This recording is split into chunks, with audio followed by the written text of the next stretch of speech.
الحمد لله الذي جعل الشمس والقمر بحسبان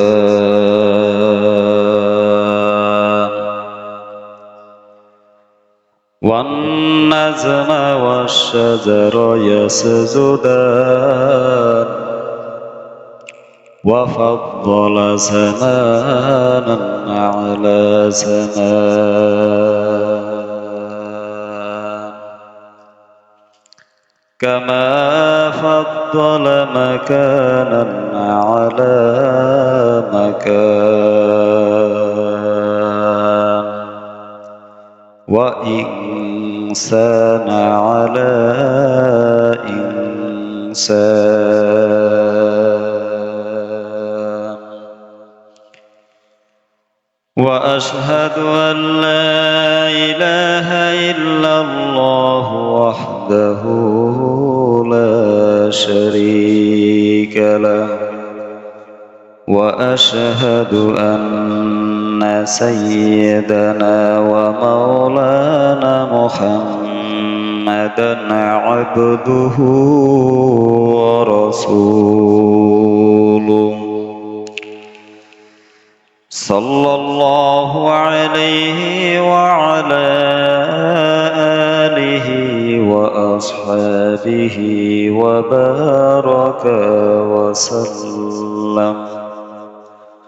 وبارك وسلم تسليما كثيرا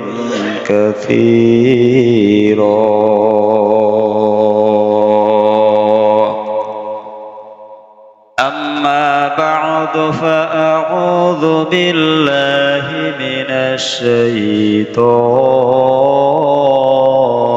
الرجيم بسم الله الرحمن الرحيم إن المنافقين في الدرك الأسفل من النار وقال تعالى في شان حبيبه ونبيه إن الله وملائكته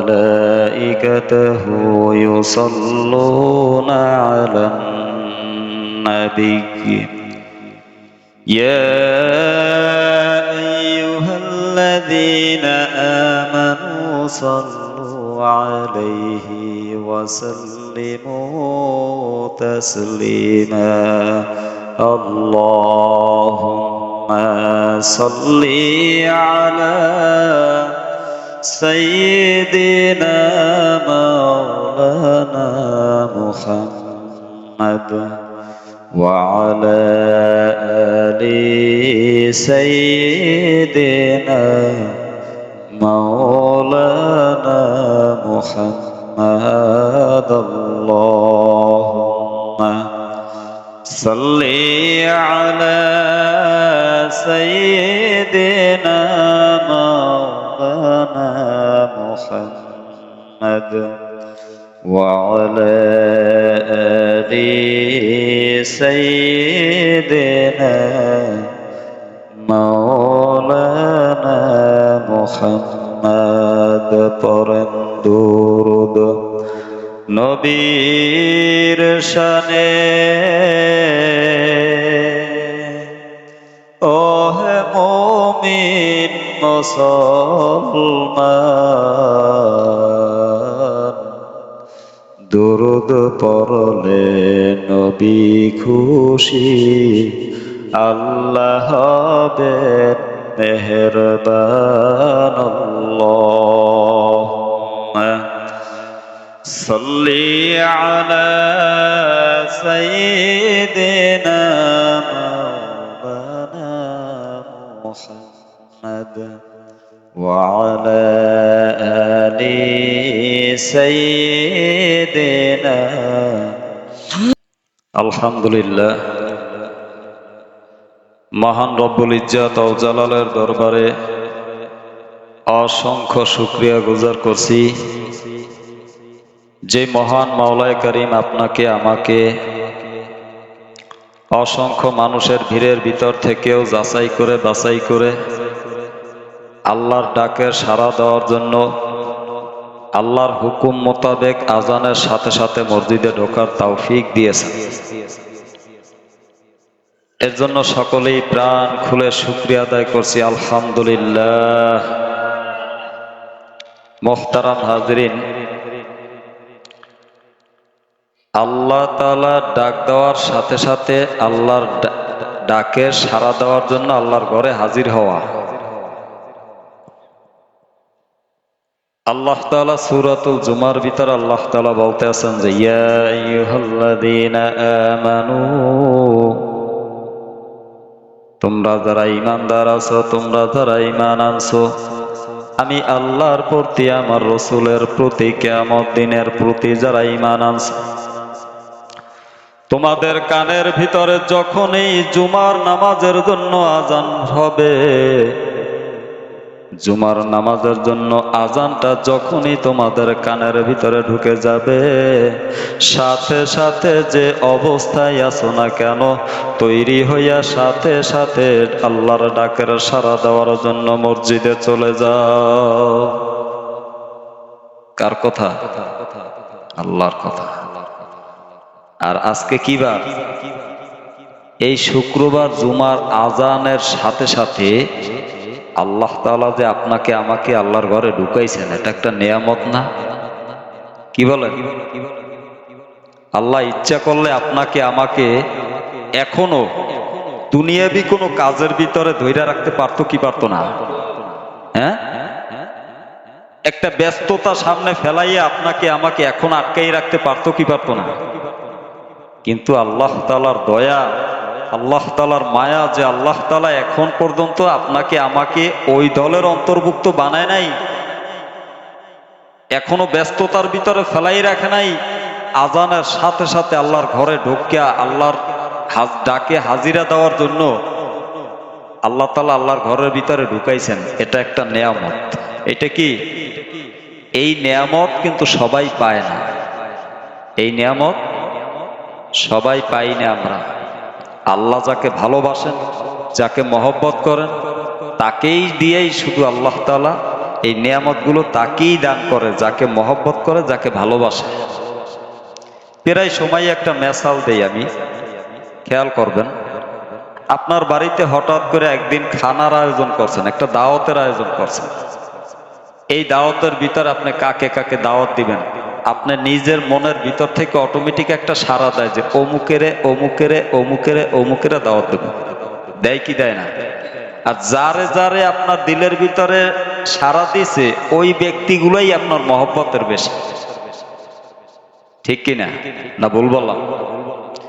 তাহলে আল্লাহ তাআলা এই নিয়ামতটা সবাইকে দেয় না। যাকে ভালোবাসে, যার প্রতি আল্লাহর মহব্বত আছে, তাকে দিয়েই আল্লাহ তাআলা এই কাজগুলো করায়।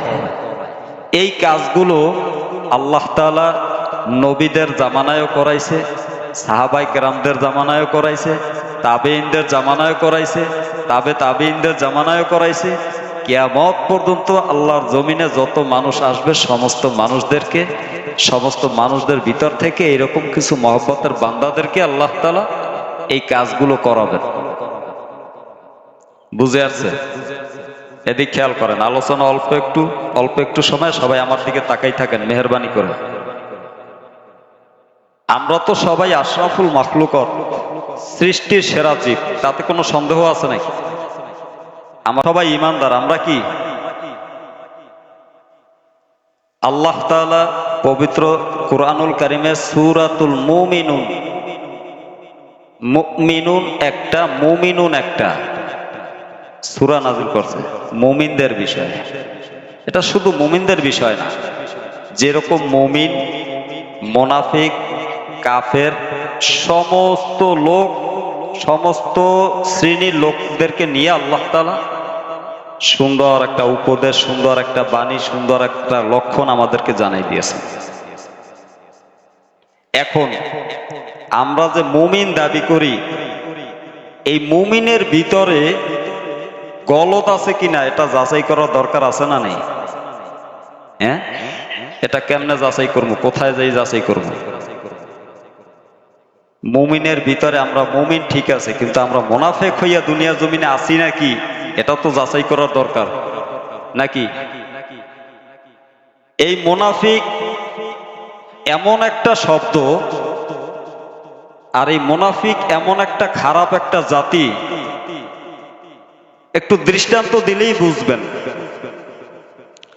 এই দুনিয়ার জমিনে আল্লাহ রসুলের জামানায়, পূর্বের জামানায়, পরবর্তী জামানায় যত প্রকার লোক আছে, এই এর ভিতরে সবচেয়ে নিকৃষ্টতম লোকদের নাম আমরা জানি না? কি বলেন? জানি। যেমন ফেরাউন, হামান, সাদ্দাত, কারুন, আবু জাহেল, উতবা, সাহেবা, মুগিরা, উবাই ইবনে খলফ, এরা হইল সিলমারা জাহান্নামী। এরা কি? সিলমারা জাহান্নামী, কাফেরদের সর্দার, সিলমারা জাহান্নামী। দুনিয়ার জমিন থেকে জাহান্নামের সিল, তাদের কপালে জাহান্নামের সিল লাগাইয়া তারপরে আল্লাহ তাআলা দুনিয়ায় এনেছে। এরা হইল সিলমারা জাহান্নামী, এটা তো আমরা সবাই জানি। আর মুনাফিক, এই মুনাফিক কারা? এদেরকে চিনতে হইলে কোথায় যাইতে হবে? যদি বলেন যে হুজুর বৈদ্য দেখতে চাই, বৈদ্য জাতি আবার কোনটা, এটা আমরা চিনতে চাই, দেখতে চাই, এইটা দেখতে হইলে আপনার যাইতে হবে চীনে, আর যাইতে হবে মায়ানমার। খ্রিস্টান যদি কেউ দেখতে চায় তাহলে যাইতে হবে আমেরিকায়। এইরকম এক একটা জাতি দেখতে চাইতে হইলে, যদি মানুষ দেখতে চায় তাহলে এক একটা স্থান আছে, এক একটা জায়গা আছে, ওখানে গেলে দেখা যায়। যদি কেউ বলে হুজুর হিন্দু চিনি না, হিন্দু দেখতে চাই, যান ভারতের ভিতরে লক্ষ লক্ষ হিন্দু বসতি আছে। এখন এই মুনাফিক, যদি কেউ বলেন যে এই মুনাফিক দেখতে চাই, আমরা মুনাফিক দেখতে যাবো কোথায়? এই মুনাফিক দেখতে কোথায় যাবেন? মুনাফিক যেখানে আছে, এই মুনাফিক কি কোথায় আছে এটা জানতে হবে, এই না?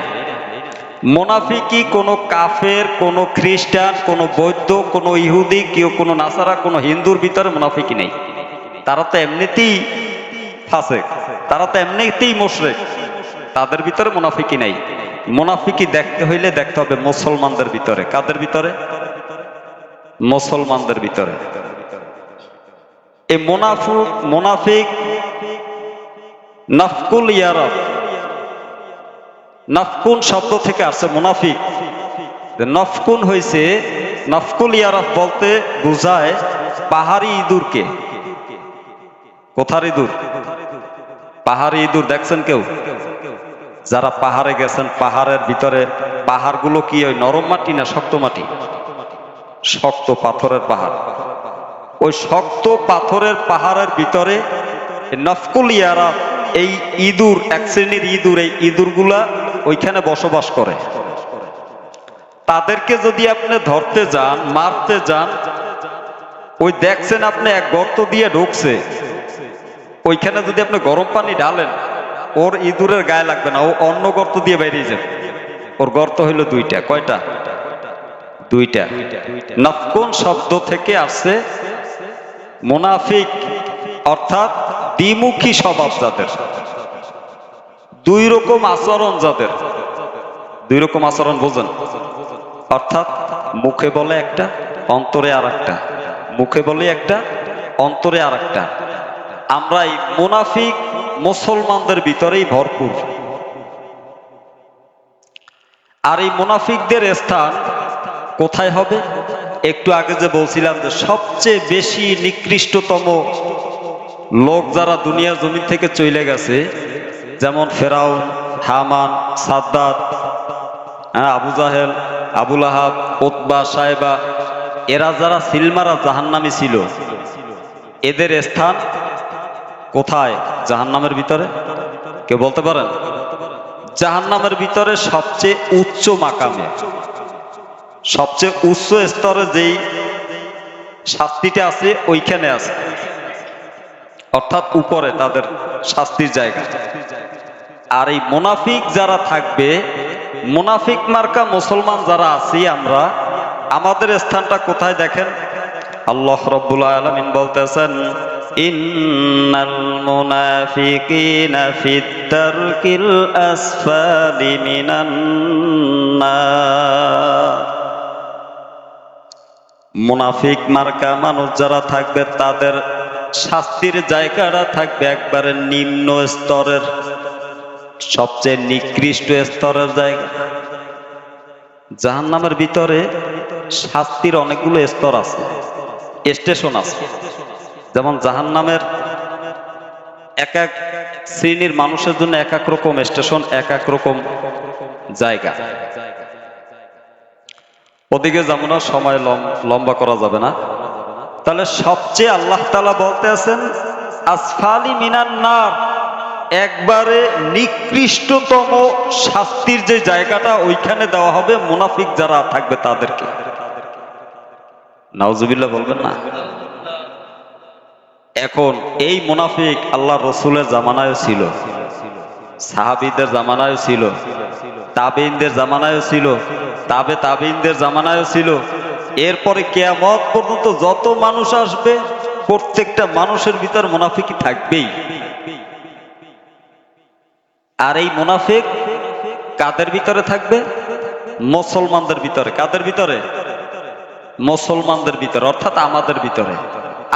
আমি সহ আমার ভিতরেও থাকতে পারে, আমার ভিতরেও থাকতে পারে।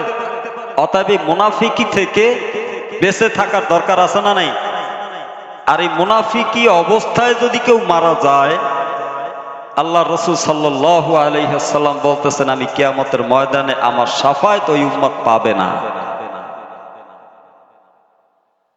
আমার শাফায়াত ওই উম্মতে পাবে না যে নেফাক লইয়া তারপরে মৃত্যুবরণ করছে, যার দিলের ভিতরে যাররা পরিমাণ নেফাকি নিয়ে মৃত্যুবরণ করছে, সে আমার উম্মত না, তার শাফায়াত, আমার শাফায়াত সে পাবে না। এখন এই নেফাকি দূর করার দরকার আছে না নাই? এই নেফাকি কত প্রকার, এই মুনাফিকি কত প্রকার, কোরআন সুন্নাহ মোতাবেক যাচাই করলে মোটামুটি কায়দা 15টা পাইছি আমি, আরো থাকতে পারে, মোটামুটি কায়দা 15টা পাইছি আমি। এই মুনাফিকি লক্ষণ, মুনাফিকের আচরণ, এই 15টা আচরণ থেকে আমাদেরকে বিরত থাকার দরকার আছে না নাই? আমরা জানি না অনেকে যে 15টা আচরণ কি কি আছে, এগুলো আমাদের জানার দরকার আছে না নাই?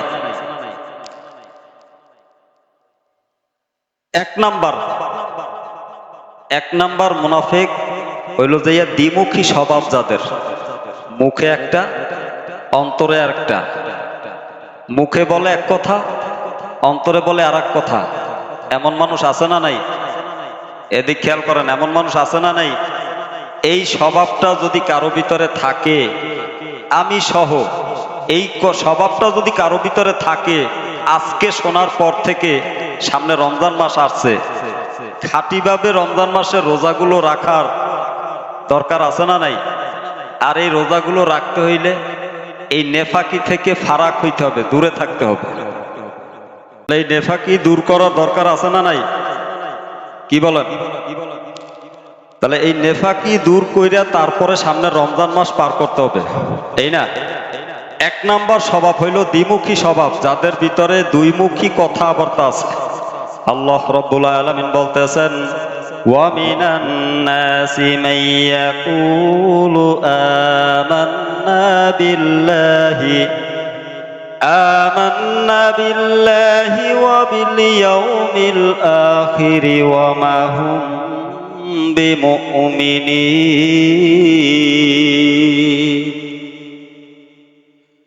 যারা দুনিয়ার জমিনে বসে দুইমুখী কথা বলে, অর্থাৎ মুখে বলে যে আমার রব আল্লাহ, মুখে বলে আমি ঈমান আনছি আল্লাহর প্রতি, মুখে বলে আমি ঈমান আনলাম আল্লাহ রসুলের প্রতি, মুখে বলে আমি ঈমান আনলাম আখিরাতের ময়দানের প্রতি, কিন্তু কাজে কর্মে করে অন্যটা, উল্টাটা। এমন মানুষ আছে না নাই?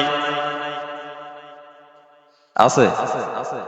মুখে বলে কবরে যাইতে হবে, আল্লাহ বানাইছে ঠিক, আল্লাহ খাওয়াইছে ঠিক, আল্লাহ পড়ায় ঠিক, যখন এই আল্লাহর ডাকটা আসে, আল্লাহর তরফ থেকে যখন ডাক আসে, হাইয়া আলাল সালাহ হাইয়া আলাল ফালাহ, তখন আর মসজিদে না ঢুকে অন্যদিকে ঘাড় ঘুরাইয়া যায়। এমন মানুষ আছে না নাই? মুখে বলে আমি ইমানদার, মুখে বলে আমি মুমিন, মুখে বলে আল্লাহ আছে, আল্লাহ খাওয়ায়, আল্লাহ পড়ায়, আল্লাহ সবকিছু করে, ঠিক। কিন্তু আল্লাহ যখন ডাক দেয় তখন আল্লাহর ডাকের সাড়া না দিয়া ইবলিসের ডাকের সাড়া দিয়ে তারপরে চলে যায়। এমন মানুষ আছে না নাই? আবার একটা নেকের কাজ করবে, বলছে হ্যাঁ ইনশাল্লাহ যাবো বা ইনশাল্লাহ করবো, কিন্তু অন্তরের ভিতরে না, দলটা চলে গেলে আর যাবো না। অর্থাৎ মুখে বলে একটা, অন্তরে কাজ করে আর একটা। এমন মানুষ আছে না নাই? এরপরে 2 নাম্বার আল্লাহ তাআলা বলতেছেন, যারা ধোঁকাবাজি করে, ধোঁকাবাজি স্বভাব যাদের ভিতরে আছে, ধোঁকাবাজি স্বভাব, খেয়াল করেন কিন্তু আল্লাহ তাআলা বলতেছেন, ইউখাদিউনাল্লাহ ওয়াল্লাযীনা আমানু, দুনিয়ার জমিনে এই মুনাফিক যারা থাকবে তারা আমি আল্লাহর সাথে ধোঁকাবাজি করবে, প্লাস যারা মুমিন বান্দা দুনিয়ার জমিনে আছে এই মুমিনদের সাথেও ধোঁকাবাজি করে বেড়াবে। এই মুনাফিক যারা থাকবে 2 নাম্বার আলামত, তারা ধোঁকা দিবে, অর্থাৎ আল্লাহকেও ধোঁকা দিবে, মুমিনদেরকেও ধোঁকা দিবে। যারা মুমিন, মুমিনদেরকে ধোঁকা আমরা দেই না, আল্লাহকে ধোঁকা বলে কিরকম? আল্লাহ বলছে এই হুকুম দিছে যে এই কাজটা তোমার করতে হবে, ওই কাজটা না কইরা বান্দায় উল্টাটা করে, এটা সে আল্লাহকে ধোঁকা দিল। আবার মুমিনদেরকেও ধোঁকা দেয়, এক মুমিনের সাথে একটা জবান দেয় কথা বইলা যে হ্যাঁ ইনশাল্লাহ এই কাজটা হবে আমার দ্বারা, কিন্তু আসলে ওই মুমিনকে ধোঁকা দিয়া তার সামনে থাইকা তার কাছ থেকে পার পাইয়া চলে গেল, কিন্তু আসলে কাজটা করলো না, জবান থেকে বলল, অন্তরে রইল আর একটা। অর্থাৎ 2মুখী স্বভাব। নিফকুন, নুন ফা কফ থেকে আসছে নাফকুল ইয়ারাফ।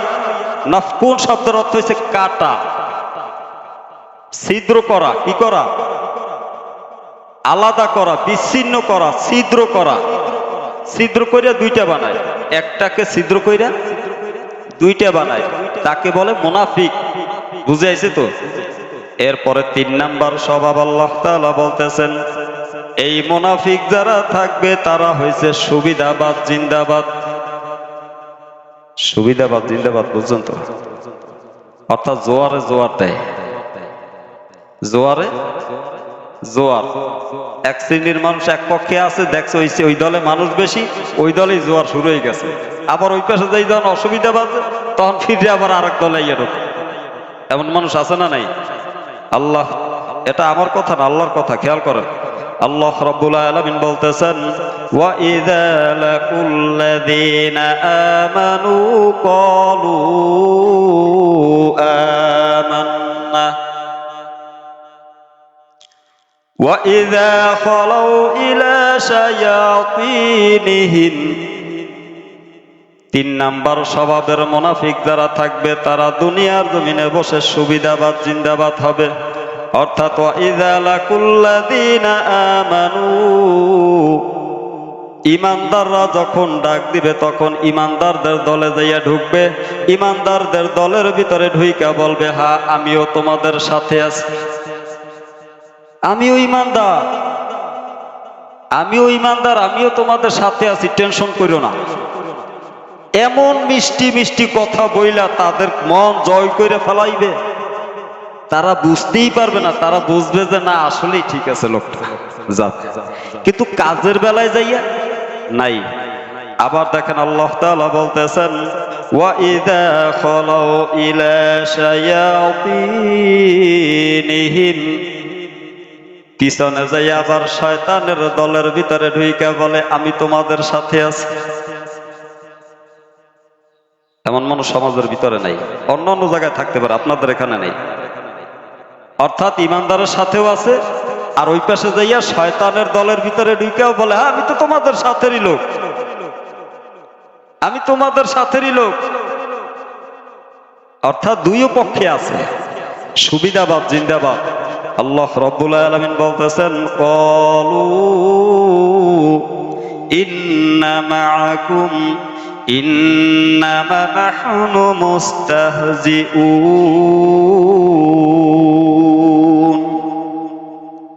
এই সমস্ত মানুষগুলো যারা দ্বিমুখী স্বভাব হইয়া চলে, অর্থাৎ মুমিনদের কাতারেও চলে ঠিক, কিন্তু আবার মুনাফিকদের কাতারেও চলে, শয়তানদের দলেও থাকে।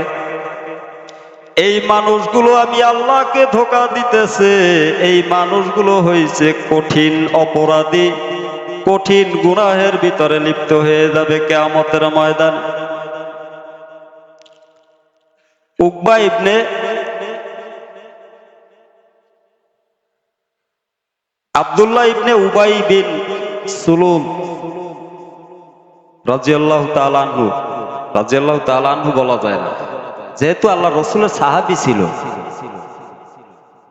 এই আব্দুল্লাহ ইবনে উবাই বিন সুলুল রসুলের সাহাবী ছিল।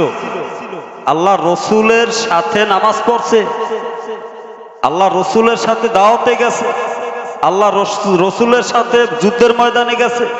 সমস্ত প্রকার নেক আমলের ভিতরে এই ব্যক্তি যুক্ত ছিল আল্লাহ রসুলের সাথে।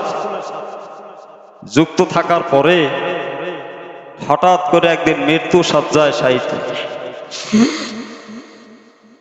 এই আব্দুল্লাহ ইবনে উবাই ইবনে সুলুল তার সন্তানকে নসিহত করলো, বাবা আমি যদি দুনিয়া জমিন থেকে চলে যাই, তুমি আল্লাহ রসুলের কাছে যাইয়া বলবা আল্লাহ রসুলের গায়ের জামাটা দিয়া যেন আমি সুলুলকে মাটি দেয়, দাফন দেয়, আর আমার গায়ে যেন আল্লাহ রসুলের জবান মোবারক থেকে একটু থুথু নিক্ষেপ কইরা দেয়, বরকত লয়। বুঝলেন?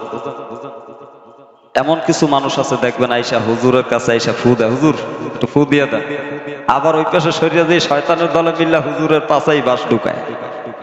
আছে না এমন মানুষ? আছে না? ভুল বললাম?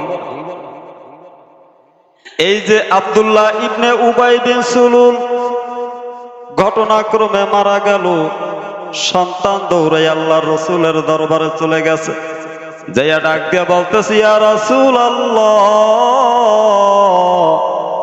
আমার বাবা দুনিয়ার জমিন থেকে চলে গেছে, আর আমার বাবা নসিহত করছিল আপনার গায়ের জামা মোবারক দিয়ে আমাকে দাফন করার জন্য, আর আপনার জবানের থেকে একটু থুথু মোবারক আমার বাবার গায়ে দেওয়ার জন্য।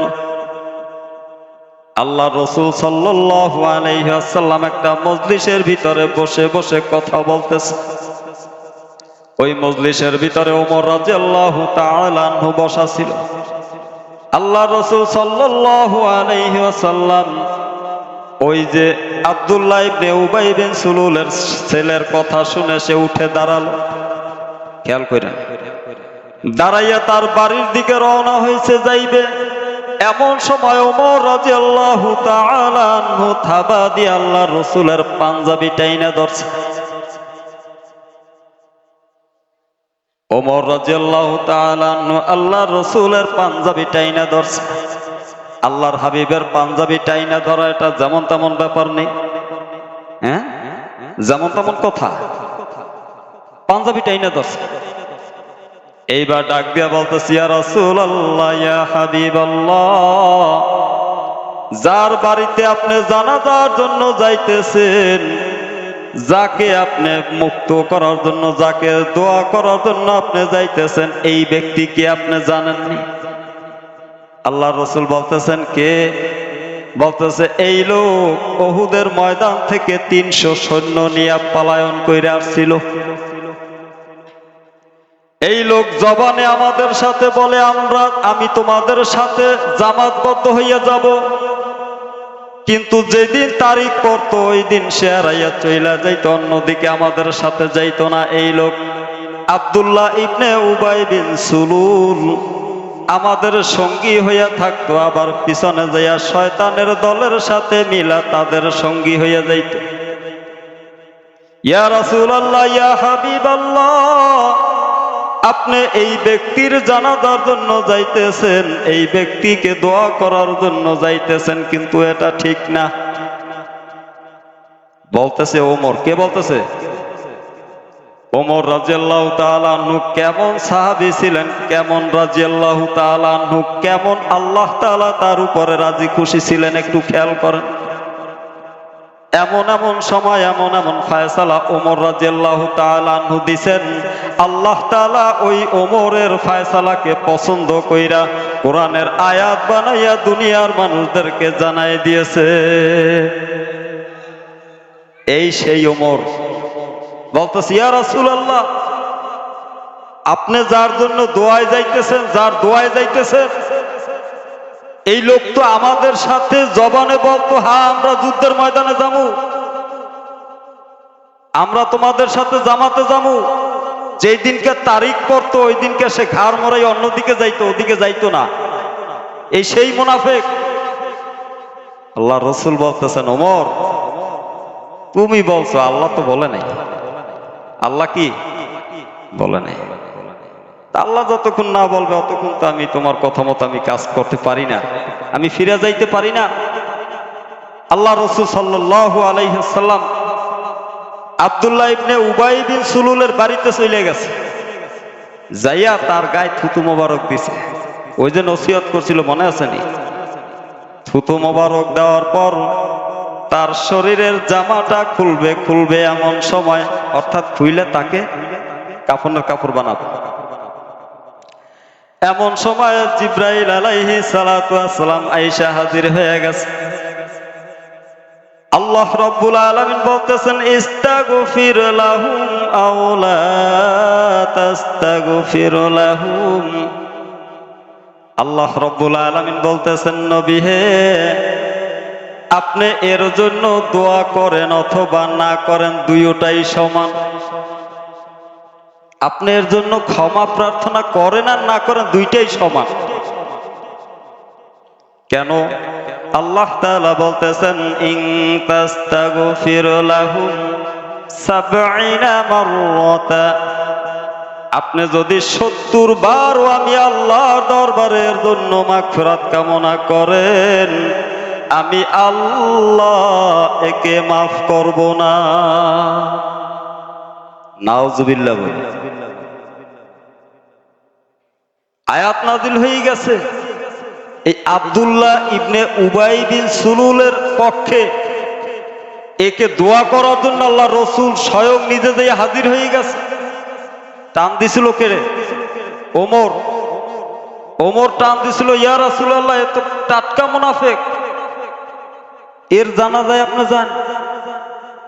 আল্লাহ রসুল ওমরের কথা শোনে নাই, বলতেছে, ওমর তুমি বলতেছো, আল্লাহ তো বলে নাই। যখন দোয়ায় গেছে, জানাজার পাশে গেছে, লাশের পাশে গেছে, আমরা বাংলায় বলি লাশ, আরবিতে বলে এটা কি জানাজা। জানাজার পাশে যাইয়া দাঁড়াবার পরে দোয়া করার জন্য শুরু করছে, এর ভিতর আল্লাহ তাআলা জানাই দিয়েছে, আয়াত নাযিল হয়ে গেছে যে আপনি এর জন্য ৭০ বারও যদি আমি আল্লাহর দরবারে মাগফিরাতের দোয়া করেন, আমি আল্লাহকে কশিন কালেও মাফ করব না। তাহলে এই মুনাফিকি স্বভাব কোথায় আছে? ওই যে শুরুতে বলছিলাম, কোথায়? মুসলমানদের ভিতর। কোথায়? মুসলমানদের ভিতর। এই স্বভাব আপনার আর আমার ভিতরে যদি থাকে, তাহলে দূর করার দরকার আছে না নাই? আল্লাহর হাবিব সাল্লাল্লাহু আলাইহি ওয়াসাল্লাম বলেন, আরবাউ মান কুন্না ফীহি কানা মুনাফিকান খালিস। আল্লাহ রাসূল সাল্লাল্লাহু আলাইহি ওয়াসাল্লাম বলেন, চারটা আলামত, চারটা নিকৃষ্টতম কাজ যার ভিতরে থাকবে, আমি নবী তাকে কিয়ামতের ময়দানে শাফায়াত করব না। কয়টা? চারটাই। চারটা জানার আমাদের দরকার আছে না নাই? আর এই চারটা থেকে বিরত থাকার দরকার আছে না নাই? না শুইনা গেলাম, আমলে আনলাম না, এটা তো কাজ হবে না। চারটার ভিতরে ১ নাম্বার হইছে ওয়াদা করলে ওয়াদা ঠিক রাখা। ওয়াদা করলে ওয়াদা ঠিক রাখা, বুখারী শরীফের ৩৪ নাম্বার হাদিস। মিথ্যা বললাম না সত্য বললাম যাচাই করে দেখবেন। 2 নম্বরে আমানত রাখলে আমানতের খেয়ানত না করা, রক্ষা করা, আমানতকে রক্ষা করা। 1 নম্বরে হইল ওয়াদা করলে ওয়াদা ঠিক রাখা, পালন করা, ভঙ্গ না করা। যে কোনো বিষয় হোক না কেন, আল্লাহর সাথে হোক বান্দার সাথে হোক, ওয়াদা করছে তো করছি, ইনশাল্লাহ রাখতেই হবে। ওয়াদা করবো না বাস। এটা হইল মুমিন, এটা হইল আল্লাহ রসুলের উম্মত। আল্লাহ রসুলের উম্মতের গুণ হয়েছে এইটা, যেই কাজটা করমু তো করমু, জবান দিয়া বলছি করমু, দিলের ভিতর থেকে হা করমু। পৃথিবী কিয়ামত হয়ে যাও, আমাকে ফিরাবার মতো কেউ নাই। আর যেই কাজটা আমি করবো না, ওটা জবান থেকে বলবো যে আমার কাছে সম্ভব হবে না, আমি করবো না। এইটা হইল আখিরি নবীর উম্মতের গুণ। এরপরে 3 নাম্বার আসেন, আল্লাহ রসুল সাল্লাল্লাহু আলাইহি ওয়াসাল্লাম বলেন, কথা বললে সত্য কথা বলা। কি বলা? সত্য কথা বলা। 3 নাম্বার হয়েছে কথা বললে সত্য কথা বলা, মিথ্যা কথা না বলা। এরপরে 4 নাম্বারে আসেন, এই মুনাফিক যখন বিবাদের ভিতরে লিপ্ত হয়, অর্থাৎ কোনো ঝগড়ার ভিতরে পইরা যায়, কোনো ঝগড়া বিবাদের ভিতরে যখন লিপ্ত হয়, তখন এই মুনাফিকদের জবান থেকে ফাহেসা কথা বের হয়। ফাহেসা কথা, অকট্য ভাষায় গালাগালি বের হয়। এমন মানুষ আছে না নাই? তাহলে যে ব্যক্তি ওয়াদা ভঙ্গ করলো সে মুনাফিক। সে কি?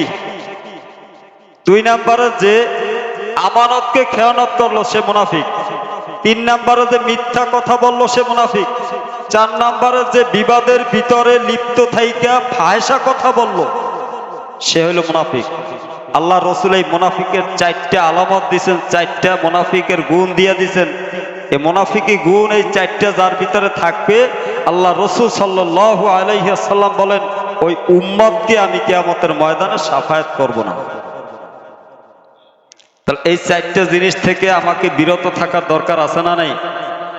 এরপরে আসেন, আল্লাহর হাবিব সাল্লাল্লাহু আলাইহি ওয়াসাল্লাম বলেন, উম্মত 6টা জিনিসের জিম্মাদারি যদি তুমি দিতে পারো, আমি নবী তোমাকে কিয়ামতের দিন তোমাকে সাথে না নিয়ে জান্নাতের ভিতরে ঢুকবো না। 6টা। কয়টা? 6টা জিনিসের হেফাজত। 6টা জিনিসকে, 6টা জিনিসের উপরে আমল করা। 1 নাম্বার, আল্লাহর হাবিব সাল্লাল্লাহু আলাইহি ওয়াসাল্লাম বলেন, যখনই তুমি কথা বলবা তখন কথাগুলো সত্য কথা বলবা। কথা বললে সত্য বলতে হবে, সত্য। এতে ফাঁসির কাজটাও যদি ঝোলা লাগে ইনশাল্লাহ রাজি আছি, সত্য কথা বলবো। রাজি আছি তো ইনশাল্লাহ? 2 নাম্বার, আল্লাহ রসুল সাল্লাল্লাহু আলাইহি ওয়াসাল্লাম বলেন, যদি কারো সাথে কোনো বিষয় ওয়াদা করো তাহলে ওয়াদা রক্ষা করবা। যে কোনো বিষয় হোক, ওয়াদা করলে ওয়াদাকে রক্ষা করা, ওয়াদা অনুযায়ী ওয়াদা পালন করা। যে আমি ওয়াদা করছি এই কাজটা করবো, হ্যাঁ ইনশাল্লাহ করবো, এইটা ওয়াদা রাখা, ঠিক রাখা। 3 নম্বরে আল্লাহর হাবিব সাল্লাল্লাহু আলাইহি ওয়াসাল্লাম বলেন, আমার উম্মতেরা যদি আমানতের খেয়ানত না করে, আমানত যদি তার মালিকের কাছে পরিপূর্ণভাবে বুঝাইয়া দেয়, আমি নবী গ্যারান্টি দিয়েছি, আমি নবী বললাম, কিয়ামতের দিন ওই উম্মতকে আমি সাথে না নিয়ে জান্নাতের ভিতরে ঢুকবো না। আমানতকে হেফাজত করা, এই গেল কয় নাম্বার? 4 নাম্বার। 5 নাম্বার, চোখের হেফাজত করা, চক্ষু দ্বারা অন্যায় কাজগুলো না দেখা। টিভি দেখা যায় যাচ্ছে, হ্যাঁ ছবি দেখা যায় যাচ্ছে, দাড়ি চুল পাইকে সাদা হয়ে গেছে। আল্লাহ রসুল সাল্লাল্লাহু আলাইহি ওয়াসাল্লাম বলেন যে ব্যক্তি 3 ব্যক্তিকে মহব্বত করবে সে যেন আমি আল্লাহকে মহব্বত করলো। আল্লাহ তাআলা কি বলছেন? যে ব্যক্তি 3 ব্যক্তিকে সম্মান করবে, মহব্বত করবে, সে যেন আমি আল্লাহকে মহব্বত করলো। এক নম্বরে যারা সাদা দাড়িওয়ালা আছে, যারা সাদা দাড়িওয়ালা আছে, এই সাদা দাড়িওয়ালা ব্যক্তি যারা আছে এদেরকে যারা মহব্বত করবে, আল্লাহ বলেন সে যেন ওই সাদা দাড়িওয়ালা ব্যক্তিকে মহব্বত করলো না, স্বয়ং আমি আল্লাহকে মহব্বত করলো। সুবহানাল্লাহ। এরপরে দুই নাম্বার, যাদের ভিতরে কোরআনী এলেম আছে, আলেম যারা কোরআনের আলেম, তাদেরকে মহব্বত করা। আল্লাহ তাআলা বলতেছেন যারা এই আলেমদেরকে মহব্বত করবে সে যেন আমি আল্লাহকে মহব্বত করলো। এখন এই সাদা দাড়িওয়ালা মানুষ পাক্কা একবারে সাদা হয়ে গেছে, এই মানুষগুলো নামাজ পড়ে যাইয়া টিভির সামনে বসে সেই নাচানাচি ফালাফালি দেখতে আছে, নাটক দেখতে আছে না নাই? এই আল্লাহ রাসূল সাল্লাল্লাহু আলাইহি ওয়াসাল্লাম বলেন, উম্মত নজরের হেফাজত যদি করতে পারো তাহলে আমি তোমাকে সাথে নিয়ে জান্নাতের ভিতরে ঢুকবো। এরপরে 5 নাম্বার, লজ্জা স্থানের হেফাজত করবা। 5 নম্বরে লজ্জা স্থানের হেফাজত করা, অন্যায়ভাবে এটাকে অন্যায় কোনো রাস্তায় ব্যবহার না করা। 6 নম্বরে আসেন, আল্লাহর হাবিব সাল্লাল্লাহু আলাইহি ওয়াসাল্লাম বলেন, আমার উম্মতের হাত দ্বারা যদি কেউ কোনো কষ্ট না পায়, তোমার হাতের দ্বারা দুনিয়ার কোন একটা মাখলুক যেন কষ্ট না পায়, তোমার হাত দ্বারা দুনিয়ার কোন মাখলুক যেন কষ্ট না পায়। এই 6টা জিনিসের যদি জিম্মাদারি তুমি নিতে পারো, আল্লাহ রসুল বলেন যে আমি তোমাকে কিয়ামতের ময়দানে সাথে করে নিয়ে তারপরে জান্নাতের ভিতরে ঢুকবো। সুবহানাল্লাহ। আল্লাহ তাআলা আমাদেরকে আমল করার তৌফিক দান করুন। ওয়া মা আলাইনা ইল্লাল বালাগ। আসসালামু আলাইকুম ওয়া রাহমাতুল্লাহ।